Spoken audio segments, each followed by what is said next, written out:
নমস্কার বন্ধুরা, আমার এই জয়পুর সিরিজের এপিসোড 4 বা লাস্ট পর্বে তোমাদের সকলকে স্বাগত জানাই।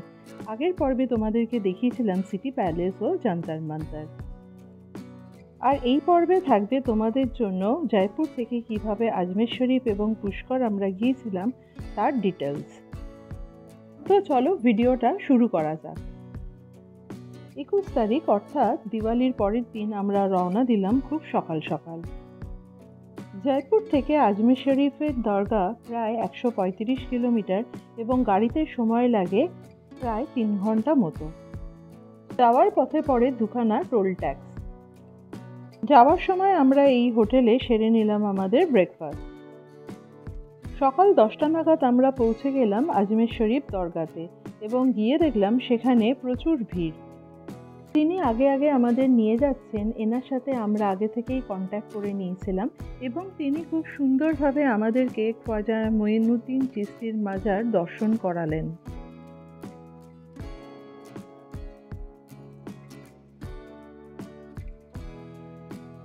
উনি আমাদের প্রথমে দেখালেন দেগ বা বিশাল বড় এক কড়া, যেটা দিয়েছিলেন আকবর। এখানে যার যা সামর্থ্য অনুযায়ী সবাই কিছু না কিছু দান করে।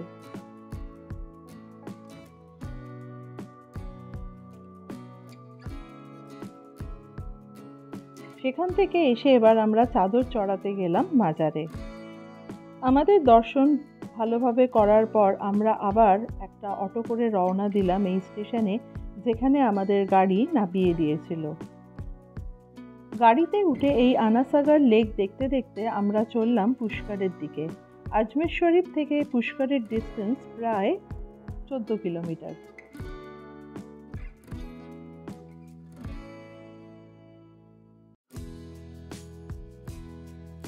যাবার রাস্তাটা খুবই সুন্দর।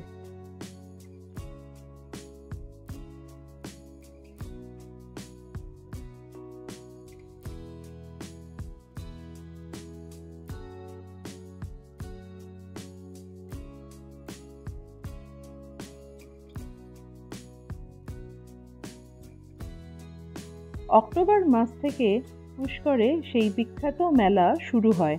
আমরা দেখলাম সেই মেলা গ্রাউন্ডে চলছে মেলা বসার প্রস্তুতি। এই মেলা খুবই বিখ্যাত এবং এই মেলার সময় বহু পর্যটকের সমাগম হয়। গাড়ি আমাদের এই মেলা প্রাঙ্গণের পাশে কার পার্কিংয়ে নামিয়ে দিল এবং আমরা পায়ে হেঁটে চললাম ব্রহ্মা মন্দিরের দিকে। এটা মনে করা হয় যে পৃথিবীর মধ্যে আর কোথাও ব্রহ্মা মন্দির নেই এই পুষ্কর ছাড়া। মন্দিরে যাওয়ার পথে দুধারে এরকম সারি সারি দোকান।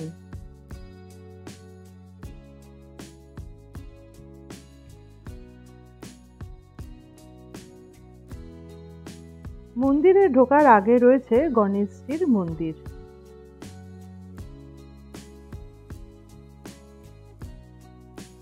আর এই হচ্ছে সেই ব্রহ্মা মন্দিরে যাওয়ার প্রবেশদ্বার। মন্দিরে ঢোকার আগে এই স্টলে আমরা জুতো রেখে নিয়ে নিলাম পুজোর ডালা। অনেক বিদেশি পর্যটকও এসছে এই মন্দির দর্শন করবে বলে। ঠাকুর দর্শন করে আমরা ব্রহ্মা মন্দিরকে একবার প্রদক্ষিণ করলাম। মন্দির থেকে বেরিয়ে আমরা চলে এলাম মেন ব্রহ্মা ঘাটে। এই ব্রহ্মা ঘাটে বহু লোক আসে তাদের পিতৃপুরুষদের উদ্দেশ্যে পুজো করার জন্য। আর দেখলাম এখানে প্রচুর মানুষ পুরোহিতদের সাথে বসে সেই পুজোই করছে।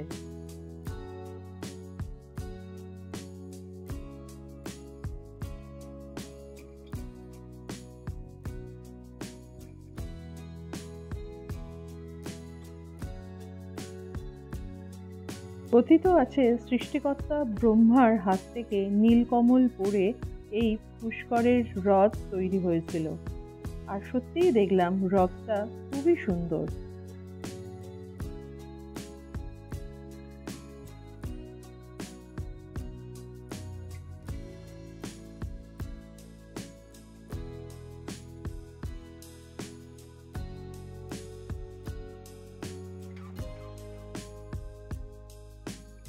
মন্দির থেকে ফেরত যাওয়ার পথে দেখলাম রাজস্থানী মহিলারা এখানে এরকম খাবার তৈরি করছে এবং আমরা সেখানে সেরে নিলাম আমাদের লাঞ্চ।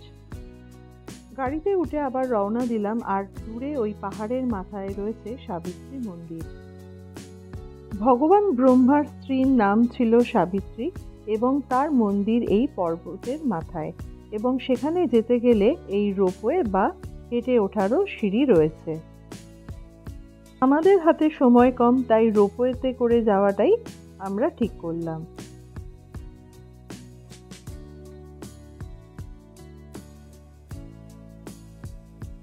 সাবিত্রী মন্দির বন্ধ থাকে বেলা 12টা থেকে 2টো অবধি, আবার 2টোর পর মন্দির খোলে। বোথওয়ে রোপওয়ের টিকিটের দাম পড়েছিল 180 টাকা পার হেড, আর ওয়ান ওয়ে টিকিটের দাম ছিল 110 টাকা।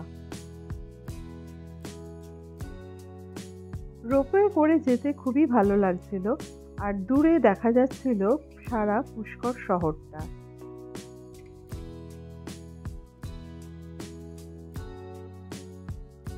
মন্দিরে পৌঁছে দেখলাম তখনও মন্দিরের দরজা খোলেনি, কিন্তু প্রচুর সারি সারি বাঁদর কিন্তু সেখানে বসে রয়েছে।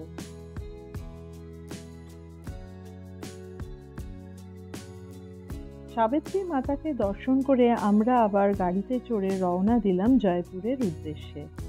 আর পরের দিনই আমাদের জয়পুর থেকে লখনৌ ট্রেন ছিল, আমরা চলে এলাম লখনৌতে।